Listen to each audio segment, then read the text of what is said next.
what do we know about farmers? They're the only person in the economy that pays retail, buys retail, sells wholesale, and pays the freight both ways. Both ways, yeah. JFK. We are price takers, not price makers. And the changes that the marketplace or the regulatory space or even in the regen space wants is on the back of the farmer. And so it's really, really important that we keep it practical and keep the farmer at the center of that conversation. The AgEmerge podcast is brought to you by Ag Solutions Network. I'm your host, Monte Bottens. Join me as leaders in soil health, research, and ag tech share their perspectives and enable you to farm outside the box. Well, welcome everyone to this episode of the AgEmerge podcast. Today I'm joined by Chief Aubrey Bettencourt, Chief of the NRCS. Welcome, Aubrey. How are you? I'm doing great. Thanks, Monty. How you doing? I've never had the opportunity to refer to you as Chief before. We've known each other for a long time, so I'm going to use this forever and ever. Is that okay? That sounds great. Until it's Secretary. Oh, well, no. In the future, right? The current secretary is doing a wonderful job. Yes, she is. Hey, so just tell everybody your story. From farming family from the Central California. Tell us your story and how you got to where you are today. Well, that's always a funny place. There's very few chances in life, and you and I have known each other long enough to have that conversation where you get to stand still and look back and go, "Oh my gosh, this all makes sense." If you don't believe in divine right order at that point, I don't know what you believe. But I, as you said, a third generation farmer out of the Central Valley. We farm just about 45 miles south of Fresno. And then out on the west side, the I-5 corridor there in Kings County, California. Always been in diversified row crops. And then somewhere around my high school years, we got into permanent crops. We started doing almonds and walnuts. And now with extended family, we're doing everything from wine grapes, pistachios, onions, garlic, organic and conventional canning tomatoes, and more, depending on what the water situation is. As you know, whatever our water allotment is, that kind of dictates everything. And that's really where my story got started. My folks did everything to make sure that I knew and appreciated and loved agriculture, but I didn't have to do it. And then I boomeranged hard and got myself back into it through water policy and became very, very interested. And in fact, did my graduate work my thesis to graduate was on water rights in California. And the nexus of water management and agriculture is really where my career has always been. So whether that's through advocacy with the California Water Alliance, then I spent time with Farm Service Agency for the state of California and Trump 45. From there was pulled up to DC to work the policy end as Deputy Assistant Secretary for Water and Science, so overseeing the Bureau of Rec, Western Water, and then the U.S. Geological Survey, which had everything from soil to water to critters and the science in between and all the mapping and everything that goes with that. And then I went on to do groundwater management work on contract with Western United Dairies, and from there ran the Trade Association for American Almonds with the Almond Alliance. I thought I was going to go work on water with almonds and ended up spending a lot of time on trade and shipping and international product and markets and development. And so, all through that, it just creates a fantastic, diverse portfolio. Spent the last year or so working with Redefine, the originators and the inventors of precision drip irrigation out of Israel. And they still have a manufacturing facility in the United States. I think they actually are one of the last drip manufacturers in the U.S. And worked with them on global government affairs, and then had the privilege to be appointed again by President Trump, this time as the Chief of the Natural Resources Conservation Service. So always looking for me, my North Star has been how to keep farmers farming, get water to people who need it, take care of the resources that take care of all of us, and get high-speed internet access everywhere in the world. Because I think it's the indoor plumbing of the 21st century. And so being at NRCS, that checks all those boxes. And it has been an absolute, one of those things you never knew you wanted. And that's what NRCS has been for me. It's our 90th year at NRCS. We were founded by Hugh Hammond Bennett way back in the Dust Bowl, and that existential crisis that he was trying to address of keeping farmers on the landscape. And what I think is so profound about the agency, particularly from a history perspective, is that 90 years ago, we decided as a people, it was absolutely foundational to the prosperity of our country to have farmers on the land farming to the best of their ability and being the front lines of managing those resources that we all need and rely on. And we are in many ways recommitting ourselves to that foundational mission at NRCS right now. I've spent the last year calling it the recommitment tour, because the existential crisis we face today is we are losing 5,000 acres of farmland a day in the United States, 2,000 acres of prime farmland a day in the United States. And so we are recommitting ourselves to our foundational mission of keeping a farmer on the landscape, farming to the best of their ability, is foundational to the prosperity, security, and public health of this country.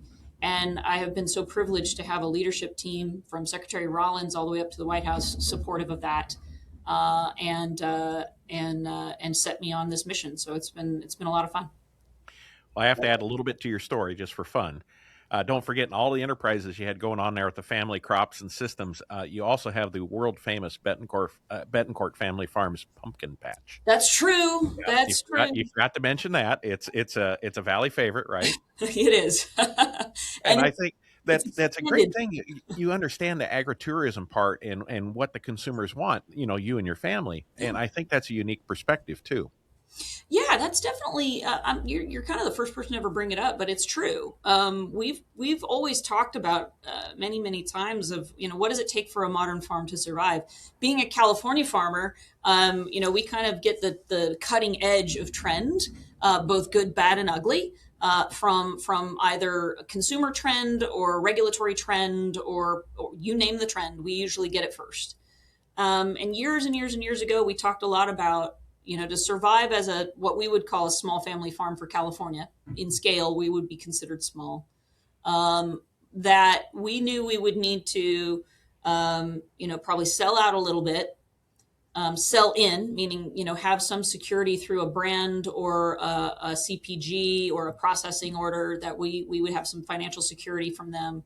And then hipster up is what we used to say, meaning kind of do that direct to consumer piece in some capacity.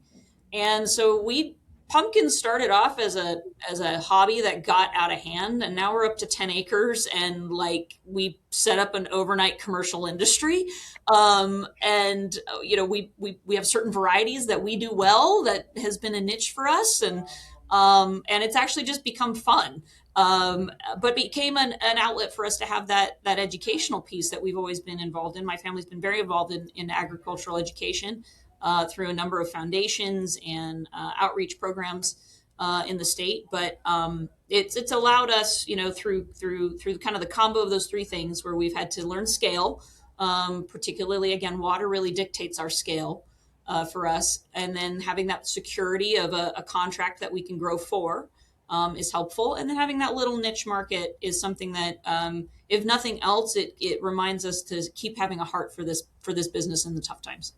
Yeah, and it's fascinating to see that connection. Plus, you do a good job, and the family does a good job of teaching people from town that are coming out to help them understand your needs and water and the soil and all that interaction, because they just, sometimes when they see sprinklers running on the west side, they just think, oh, look at those farmers wasting all that money. No, it has a purpose, and it's pre-irrigating and conditioning the soil and taking water in the time of year that we have it available to us, right? So absolutely, I think you do a great job there. And then one other thing I have to point out about the farm is that you and your dad were one of the very first adopters of drip tape in alfalfa in California. So a very new practice. So alfalfa is traditionally known as a very not inefficient crop, but water intensive user. Yep. And by adopting drip tape, I think I visited the farm. I've walked the fields with your dad, and you cut basically water use in half for the same yield because of that precision irrigation. So kudos to you. You practice what you preach. See, it's not just talking points. Yep. No, I appreciate that. I've heard that got me the moniker of Chief Drip Tape on Reddit, but which I'll take it. I'll own it. I wouldn't be. I don't know what's wrong with that. I mean, if I didn't believe it, I wouldn't be talking about it. But no, I mean, and I have to say, that's a privilege in a family, and I think too just informs a lot of my experience here with NRCS too. is that family experience, that farming with my father, my brother-in-law, my mom, my sisters, and having that firsthand knowledge. And they were always cautious early adopters. You've known them for a long time too, Monty. We I wouldn't say that we're always, leading out and risking everything to try new things, but we have been early adopters on quite a few things that our neighbors have not, even down to simple things like monitoring and metering. We know that there's a lot of hesitation around that, but for us, data is everything to make decisions on our place. It helps us make better decisions. It helps insulate us, and make our case when we do have to go into a regulatory situation. So that kind of, and even a market access situation now, as we're seeing more and more kind of that pull through and demand from the marketplace, our ability to own our own information is critically important for our ability to farm and our ability to have market access. And that's something that I'm very passionate about here with NRCS as well. And I'm proud of the fact that my whole political leadership team at NRCS, it was very important for me to have an entire leadership team that came from the field. They all know what it means to relate to this agency as a customer, as a partner, as a contractor, as a consultant, you name it. They know what it means to walk in the front door of a county office. And that means they know all the good that we do, but it also means they know all the frustration of working with a government agency. And so a lot of our innovation that we're putting into place in the work that we're doing at NRCS, I always say it's not the sexy stuff. It's the little housewifey boring things that is removing friction from our lives that makes a world of difference. And it's because we're reverse engineering that problem. We're saying, what is the problem right when you walk in the door? And how do I solve it from there up, as opposed to try to hand something from up down? And so we focus on weird little things like how much paperwork can I eliminate and still gather the critical information that I need as a government agency to be accountable and a good steward of taxpayer dollars, but also allow for faster processing for my staff that gets faster certainty and answers out to the farmer. And so we're making decisions and improvements inside of our programs that we may never see or understand as customers, except what we'll know is I'm going to get an answer quicker. I'm going to know sooner. I'm going to have a little more flexibility. I'm going to have a little more certainty. And we all know in our game where we're dealing with elements that we cannot control, where we can find certainty, we need it.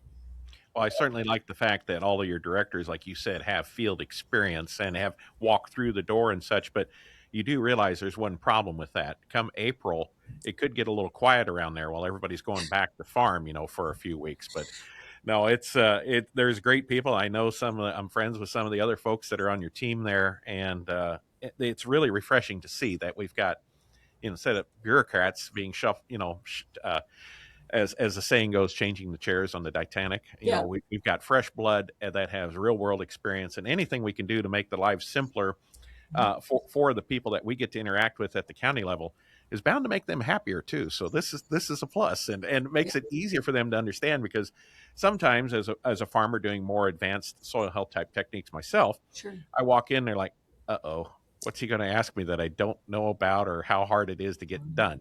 So it's not that they don't want to help. It's just there's how do they navigate this maze? So kudos to you for simplifying that. It definitely needs to be done, and I'm excited about that. So I appreciate you saying that. We definitely are looking for opportunities to allow for that. We pride ourselves on being a locally controlled agency and a locally led agency. And so the more that we can delegate down that decision making, so that it's a conversation between the farmer and the staff to find what works for you and not be so overly prescriptive, is what we're really striving for. Because context varies so much across the state. So, we started talking about water here at the beginning of the podcast, and there's half of the country is saying, what do you mean? I got too much water. Yeah. We're dealing with drainage issues and water. What is all this water thing about? Then you got the other half that's saying, wait a minute, we don't have enough water, and groundwater management's a problem. And now we got this Colorado River compact thing coming up. And, oh, hey, by the way, aren't you glad you aren't in the interior right now? I have to deal with that. Holy smokes, that has to be a hot mess. I'm popping popcorn and watching, but but there's good, there's good people. That's our customer base, and Right. so we this administration has wonderfully revitalized the water subcabinet, which is the six agencies of federal government that all have jurisdiction in the water space. So that includes USDA, Interior, Army Corps of Engineers, Department of Commerce, EPA, and Department of Energy. We all have a piece of jurisdiction in this space. And so for us to sit around the table and say, okay, what are you trying to work, what is going on with the Colorado Compact? Well, what is the USDA equity in this space? Then we enter into that conversation from a new perspective. And it's like, okay, what are we seeing trend wise? Where do we know the demands are? Because ultimately the decision that gets made at Interior has a direct effect on the customer that I'm serving. And that's going to change the way they relate back into our offices. So I joke around every time they have a meeting, I get a phone call. Yeah, because there's some serious cuts looking at there because it was just over allocated in the beginning and something has to happen. But there's some key, food crops we grow in those areas that we just don't do anywhere else. Yep. And to keep farmers on the land instead of turning it into sagebrush Yeah. it's definitely an NRCS priority. So let's you've set up the ball. You're ready for the pitch here. The regen pilot program. When this came out, I was ecstatic. I was excited. This sounds great. And then I'm like, okay, what is it? How does it work? I get this. We're what we're doing, and okay, I'm looking forward. This is going to work. And then you just put out a video here in the last week, I believe. Yep. Nicely done. Thank you. Really appreciate it. Real clear. We'll have a link to that in the show notes. But talk to us about this regen pilot program. While it's some of the same things that we already have through CSP and EQIP, and why is that good? Yep. Okay, and how do the farmers? Okay, if you ever met a farmer that's skeptical, It's you. Oh, it's every one of us. Oh, well, yeah. We're all skeptical. Okay, what? This is just more of the same. What is this all about, right? So walk us through this and give us a little detail into this approach and what this means, why this is different than what we've already have. So it's different and familiar all at the same time. And there's actually a logic to that. The different part is one, we all know NRCS is voluntary, right? There's no one forcing us into anything. Now that is really important because no one has the right to tell our farmers what they can and cannot do on their land. And particularly in this space, we wanted to make sure we kept it in that voluntary space. So this really is about a farmer wanting to come in and engage in these practices. Now, with incredible leadership from, again, the secretary had incredible support on this, and she was early on helping us with some of the structure. She wanted to make sure, well, what about early adopters and how are we capturing them? So foundational to us was we wanted a program that met farmers where they were at in this regenerative journey, for lack of a better phrase. So with the incredible leadership of our assistant chief for the central region, Jimmy Emmons, who is a titan in this space, along with our senior policy advisor out of the West for field operations, Kelly Evans, and a number of others, we pulled together and said, all right, what is foundational inside of regenerative agriculture? And those core principles, going back to the 70s and 80s, and the original documentation of what regenerative agriculture is what I call the metrics that matter: soil health, water management, and natural vitality. And that it really is, and if you go back and look at the original documentation, it really is a conservation management approach. And to your point earlier, what is unique about NRCS is that incredible local ability to take into account that local uniqueness. No two farms are the same. We all know that. No two farms 10 miles apart are the same in some places. Your soil types are different. Your water situation may be different. Your cropping patterns have influenced that over time. And so the idea was to get to those core principles and identify a suite of practices that we already knew, that were scientifically backed through NRCS's Applied Science Division, that were universally priorities. So again, soil health is a universal priority. I don't know anywhere in the U.S. this is not a thing. And plus, by doing that, you could take immediate action. It wasn't because you had that body of science there already. Yep. It was just, okay, let's poke the copy button and, Yep. and get it out there. That's it. And so that's why we wanted to run this through EQIP and CSP, because these are programs we already know and that we are familiar with as producers. And more importantly, as an agency, we weren't going to take a year and a half to try to create something completely new and create an undue burden on the producer or on our staff to do this. Wait a minute. So, That's what bureaucrats normally do. They normally take enough time to do something until there's another administration and they have to redo it for, yep, you got no, this all wrong, Aubrey. You're I not doing know. it normal. I'm not doing it normal, but don't hire the dyslexic girl to do things. It's never going to be normal. So utilizing these existing programs, we felt like that was also just a familiarity thing. We didn't want to make something intimidating. We didn't want this to look anything like previous administrations' endeavors to force farmers into something that they didn't want to do in order to have access to programs that and assistance. We wanted this to be true to ourselves, like I said, a recommitment to our core principles, values, and function. So this is very much direct through NRCS. There's no third party component to this. That's also what's throwing people off. You don't go through a third party to access this fund and to access these programs. You just walk into NRCS like you always do. Now, the difference being here, the scoring component to that is if you are willing to do a soil test and you are willing to do a whole farm plan, you'll get a score bump around these practices inside of EQIP and CSP. And that is really the pilot in and of itself.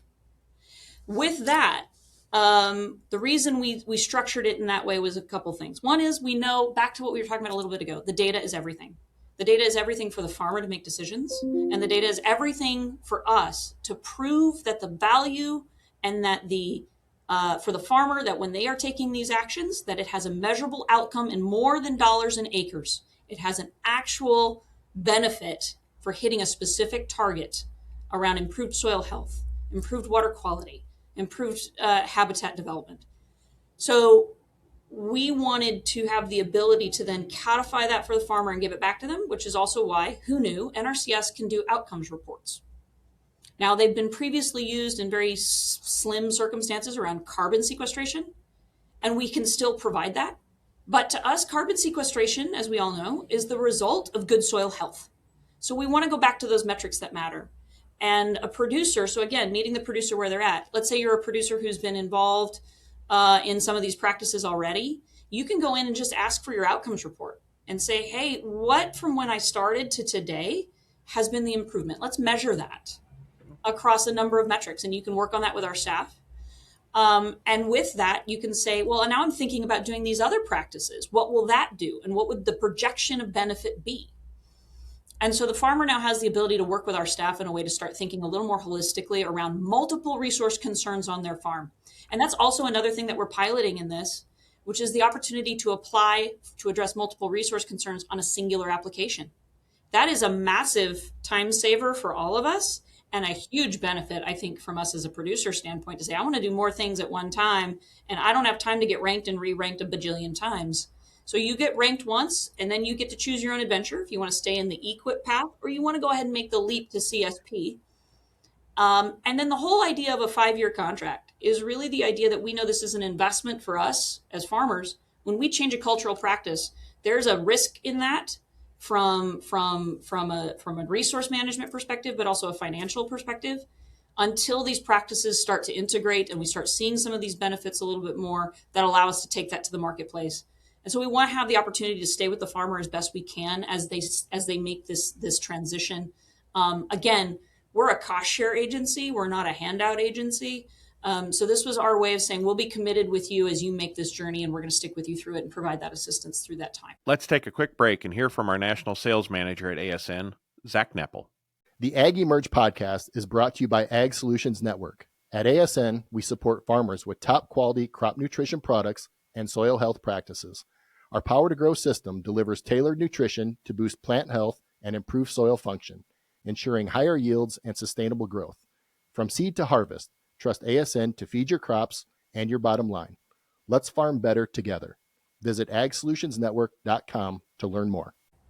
Okay, so just to be a little bit of devil's advocate here, Sure. traditional program would be, let's say through CSP, let's do cover crops, and there might be a cost share, or maybe it was EQIP, but I think that was CSP program, and I was part of that, Okay. and I adopted cover crops as a result, and I continue to do that. Yep. But there's a lot of people who've done cover crops, and they're like, "Well, my 5 years is up. I'm going back to where it is because I'm not getting paid to do that." Right. So tell us how this program is going to make that a little bit different. One of the things I think is this outcomes where you're providing the details to where the farmers getting the, here's what happened in your soil, here's what happened with water quality, and here's what happened financially. I'm assuming this outcomes type report. Will that cause a little more stickiness of these changes and being able to do more than just that one practice lumped together to better fit the farmer's need? Will that cause stickiness? Because ultimately, I think a lot of cover crops have gone out, but they've reverted. Sure. And how do we get that to stick? Because in soil health world, cover crops are a real key thing from California to Yeah. North Carolina. It's a big deal. So how is that going to address the stickiness? I think that, along with having this. Well, let me back up a second. First of all, that's the point of a pilot, is to address that question, right? Is to start, like, let's examine what the sticking point, what is going to be the stickiness that keeps people going through, finding out from customers what's working, what's not. Why are you reverting back? Why aren't you rotating maybe another part of your operation into cover when you rotate that one back out? Let's start talking about it in that. And I think with that ties to that whole farm planning, the ability to look at resource concerns holistically. And to be perfectly clear, you do not have to have a whole farm plan to get enrolled in this right away. You just have to do the whole farm plan sometime during that contract. So we don't want that to be a barrier to entry. Yeah, We obviously would like you to do it earlier in your contracting time than later, because that's going to allow us the opportunity to do amendments if you're going the CSP route and you want to tack something on. That's also a modification we've made to CSP, is the ability to enroll new land. You don't have to do a new contract. We're going to let you amend and grab new things. So this is all kind of hitting at the same time as a number of programmatic improvements that we're making as well. So I'm thinking that the whole farm planning is, we're hoping, going to be another sticking point where it's going to be like, okay, obviously there's, I know the biggest thing for us is when we start planning what we want to do on our property and our ranch of different conservation practices, economy plays into a big part of that for us. Do we want to go ahead and make this investment here? Economically, that doesn't work. We were going to do that this year. We kind of want to put that off for another year. But if we have the ability to say, but I can do this other thing instead at a different cost rate, then let me do that. And then I'll tier into that. So we're trying to kind of string it together in that holistic manner. And we're hoping that is some good feedback, if we can start seeing some mentality shifts around how we operate and look at our farms in a little more of a holistic manner. I think the other thing is, with the whole farm planning, is you may not know everything NRCS could be doing with you. And you don't have to just do what's on this list. You have to do some of this to be part of this program. But there's a lot of other EQIP and CSP that we could be tacking into your plan to address other resource concerns that maybe you just didn't know there was assistance for.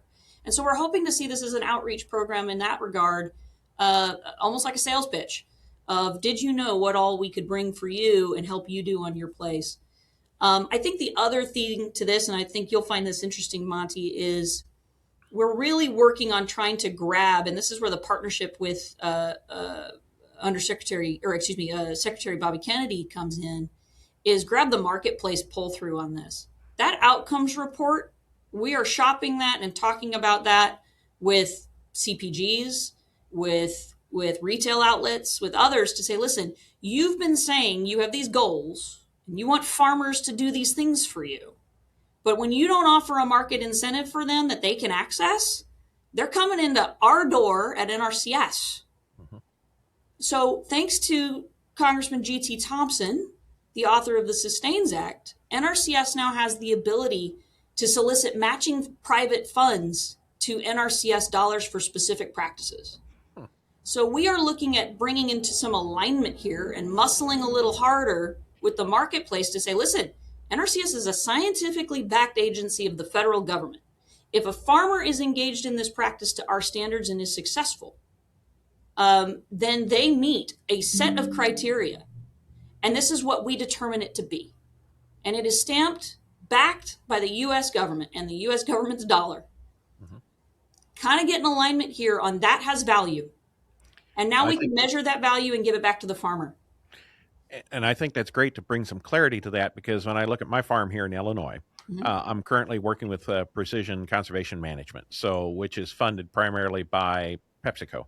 So, they're trying to get carbon credits and such to meet their goals. Sure. But, I have to, do I go with PepsiCo? Do I go with ADM? Do I do NRCS? Right. I can't double dip, and what is the crop insurance thing? And So there's all these kind of competing interests, and it's really a maze to navigate through. So yeah, aligning that would be great, because then PepsiCo wants the outcome. They can align with you, and it's a one-stop shop, if you will, or better, instead of I can do this program, but I can't do that together. So that's great. And one thing I wanted to bring up, because we're on cover crops and your experience on your family farm and all things in California, cover crops and almonds, walnuts, pistachios, we're doing hundreds of thousand acres of those now in California. We started with market tomatoes, 30 years ago with Sun Pacific. Processing tomatoes become a pretty standard practice, and all of these are human consumed products. So one of the areas we're working in now is in Yuma, Arizona, and Salinas Valley, California, where you have produce, so leafy vegetables that are harvested off the ground. And one of the things that works there is that if you see one blade of any residue in those fields, it's a food safety violation, because of fear of, some sort of bacteria or something that would cause the food to be unsafe.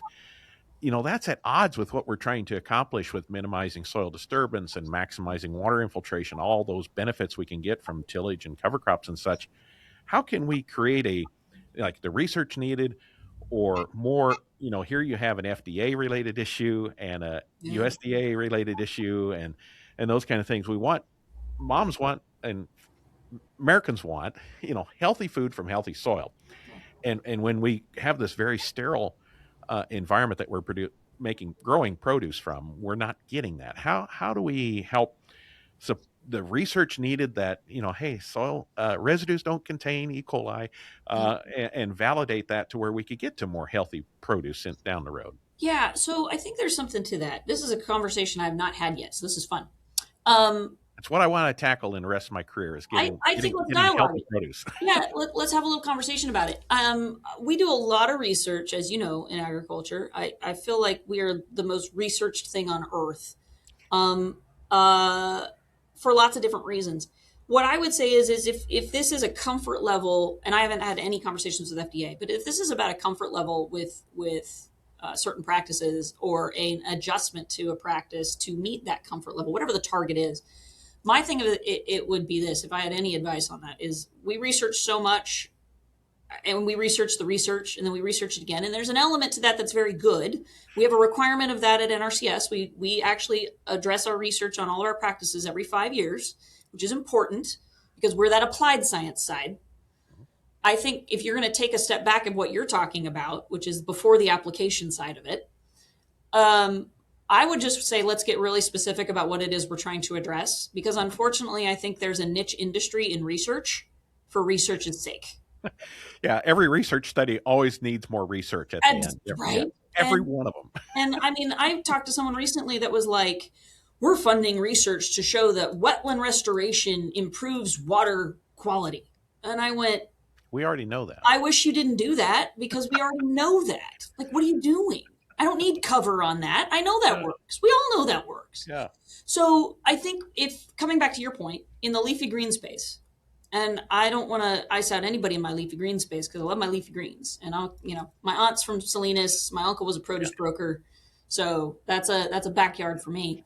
But, they rely so heavily on technology, particularly. I think it's just about addressing the right question and being very clear of what we're trying to address.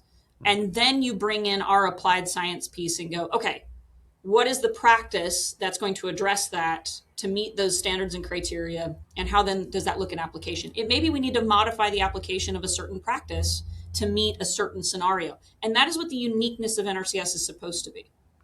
Because at the end of the day, the shipper is deathly afraid of lawsuits. Yeah. And therefore, the shipper wants their food safety inspectors in the field, is very strict on this. So it's which is not causing that pull through that ultimately the mom in the grocery store wants the regenerative food, but none of it can be really, with the amount of interventions that we're making in growing produce, can't really meet that ROC or regenified type label. I think it's not impossible. I think it's an Correct. important thing. And I think what's incredibly important in that, Monty, is making sure that our farmer is in the middle of that conversation. Because at the end of the day, it's the farmer who's going to have to adjust a practice. Mm-hmm. And it's on their back. What do we know about farmers? They're the only person in the economy that pays retail, buys retail, sells wholesale, and pays the freight both ways. Both ways, yeah. JFK. We are price takers, not price makers. And the changes that the marketplace or the regulatory space or even in the regen space wants is on the back of the farmer. And so it's really, really important that we keep it practical and keep the farmer at the center of that conversation. So am I understanding correctly between the lines here, and help me out, correct me if I'm completely wrong, but this whole pilot program, you're saying, okay, we're going to dedicate this out here. We're going to say, let's see how farmers would use the science that we already have to build out what the future programs will look like. Is that a way? It's like, here you go. Let's see how you guys use this. Take that data, take the outcomes, and then now we're going to build whatever NRCS version 27, as a result of how it's used. Is that, I just came up with that. It finally clicked with me here. Okay. And I'm in the middle of this stuff, but did I click wrong? I think there's an element. Yes. I think you're encapsulating part of that. We are definitely using this pilot in a way to say, what is it the 21st century American agricultural sector needs?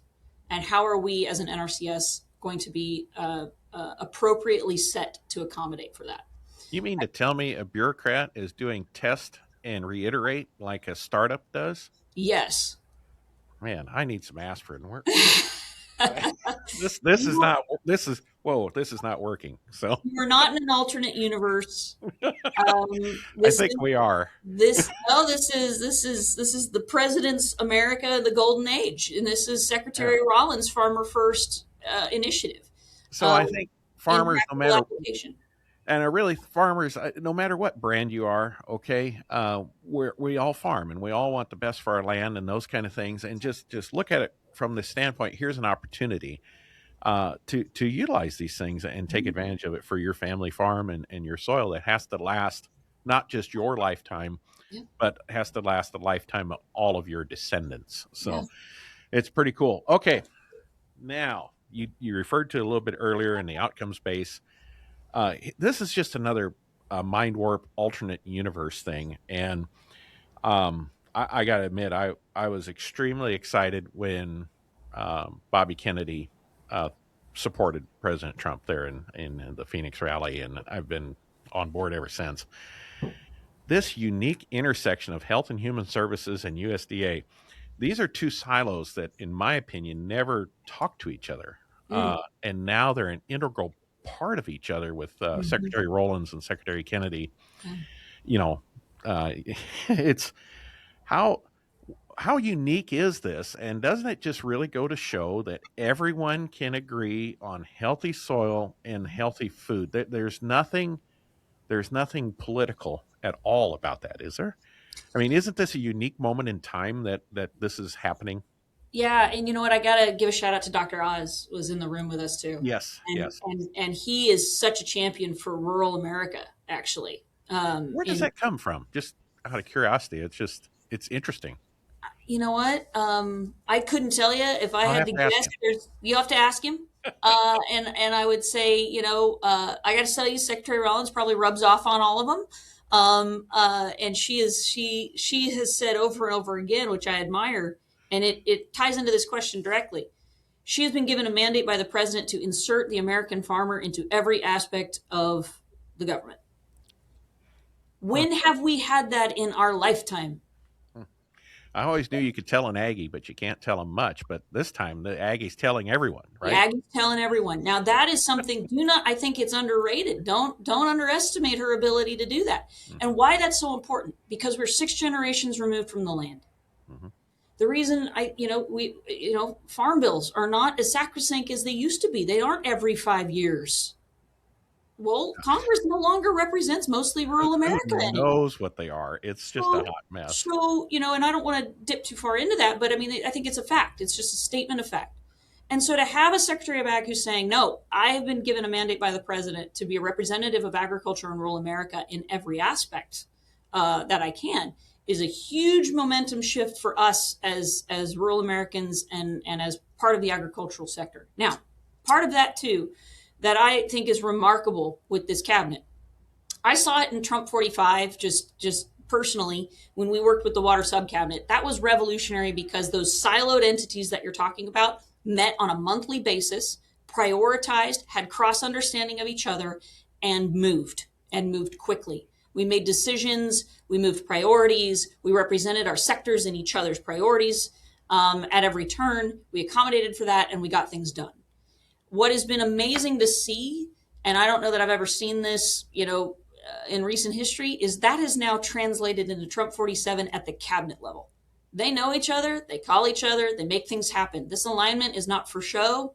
The alignment is completely real, and it trickles down and is required of all of us.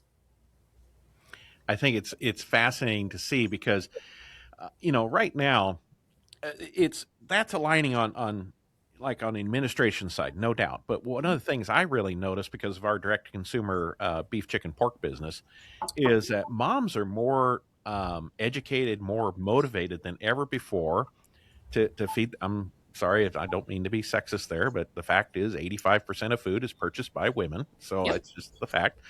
But I get such a kick out of it. Men have been talking about, the economics of sustainability and soil loss, yet we can't have this, and it's gotten kind of nowhere fast Mm. for a long period of time. Now we have this group of, Maha moms, right? And they are motivated and they're making things happen and getting this all integrated. And it's just, it's fascinating to see because as a farmer, that gives us new opportunities, right? So we can grow maybe not all commodity things. We can offer, things that people perceive as more healthier and meet what they're asking for instead of, growing something and expecting them to buy it. Right. We're starting to become, and it's my hope that this becomes the way, we're starting to give the customer what they want. Yeah. Novel concept. Well, what's so amazing about that is it's all about the power of choice at the end of the day, right? There are certain things I like to buy organic, certain things I like to buy conventional. Why? Sure. Well, I always, was a little biased. I'm a farmer. I half the time walk into the grocery store and I can tell you the name of the person and what exactly field that probably came from. Right. So I have a luxury of being part of the 2% We're a of the little better population. informed. Yeah. We're a little better informed.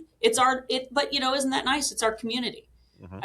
I don't assume to know the same things Elon does. He runs in a different crowd than I do, but boy, he's got an advantage because of that, right? In his world and in making decisions.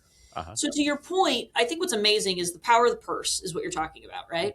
So one of the things that I think we're really striving to do here with the regen pilot and other things is we're looking at it from that market function. I'm not here to tell Pepsi what all else they want to put in their program. I'm just saying you need to acknowledge the value, acknowledge that it has value, what NRCS has done with that farmer.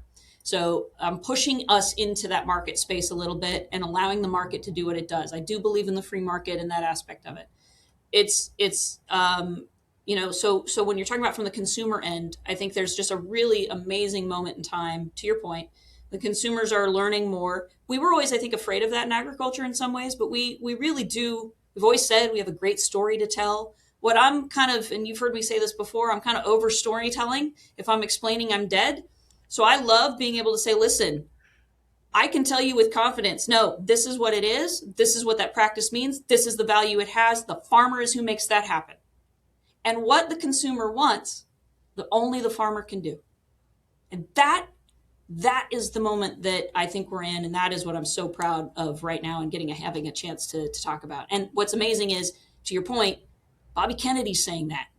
The dietary guidelines, which I grew up eating that way.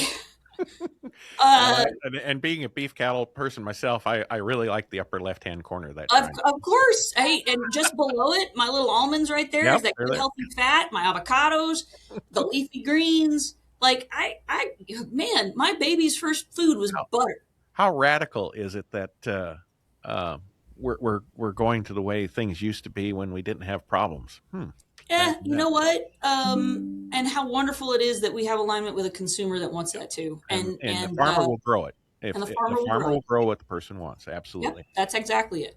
Okay, so let me say we're talking after this whirlwind of an administration that you're a part of now. We're in California, and we bump into each other. What do you want to say that you and the administration have accomplished here at the end of your tenure?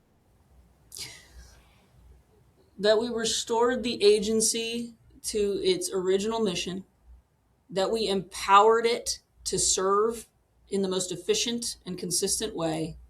And we got the most dollars on the American landscape to keep the American farmer farming. I think those are pretty helpful goals. So what's your future hold, Aubrey? Paint the perfect picture of the rest. I am never happier than when I have an empire to defend and an army to lead. So I'm going to ride this ride as long as I'm privileged to serve, and answer the call wherever I am needed in that regard. But I have a home and a farm and a family back in California, and I intend to raise my children there. So that's whatever God has in store for me, I will answer that call. But in the meantime, what actually is empowering and strengthening every day in this job is knowing full well I have a home to go home to, and that what I do today is I can be as daring and bold as I need to be, because I have the security of that, and I have the security of a family that loves me and allows me to do this, and has sacrificed a lot for that. So I'm very thankful. Let's as we close out here, speak to our farmers. They're hurting right Yeah. now. Cotton in the Delta is bad. Corn, soybeans in the Midwest Yeah. is rough. The exports and tomatoes and everything in California has been rough. Water, Sigma, and water issues continue to be rough. There's a lot of not bright points nationwide at the moment in agriculture for one reason or another. Okay, Right. how do you give them hope and encouragement of their vital mission and why that's important, and as a farmer and the chief of the NRCS, how you really want to help them make their way through this time, because times are bad and times are good, right? Yep. Yep. But we're certainly in a trough right now, and our ladies and gentlemen need some encouragement. Yeah. Look, I would just say, well, I don't want to pull a Bill Clinton and say I feel your pain. Um, what I do want to say is exactly what you just mentioned there, Monty. We've known up and down times in farming, and what's so important about our industry, that is industry, our community, and it's unique to any other that I know, is what my dad calls the faith of a farmer. And it's hard to put your finger on what that is. And for the youngsters, go grok it. But what that really is we have chosen or have been called to a life that knows full well what is within our control and what isn't. And yet every day we get up in the morning and we have hope because the sun rises. And we just want to put on our boots and do it again every day. And we've done that through hard times. We've done that through flood. We've done that through drought. We've done that through all of the natural elements. If you're old enough to remember the 70s and 80s, you know what hard farming is, and what those times were like. And what I would want you to know is that, at least for myself and those that I'm privileged to serve with, we come from that community. We come from those landscapes. We know what it means to fail, and try to figure out how to get through again. And what I would hope is that we're working hard for you and with you, and want to hear from you if you're thinking through this the same way. Because Sigma did this to my family too. We had to sit down and go, okay, we got to farm through this. We got to figure out what life is going to look like next. And we have to decide where we want to land. We're trying to do that here. We're trying to make sure that you have the tools and the support you need, so when you decide how you need to individually get through this, that you have support from us to do that, that you have the tools available to you to do that. And that's a hard turn in our brains to make sometimes. I think, especially when I think of all the challenges that we face. But if you can get there, and I hope you can, and I pray you can, and you tell me how you want to farm on the other side, or what you're going to need to get through this, we're going to do everything we can to get you the tools to do that. Aubrey, thank you. I appreciate everything that you're doing for farmers. Keep making your Army better and better, and go get them, General, and make soil health and water quality and ecosystem health the way it should be. Everything, all those goals can be met and are better for all of the farmers and families that depend on it. That's right. Thank you, All Monte. right. Appreciate Thank you it. for your time. I'll let you get back to the rest of your 48-hour day. Appreciate that. You guys take care. Good to see you. Bye-bye. Bye-bye.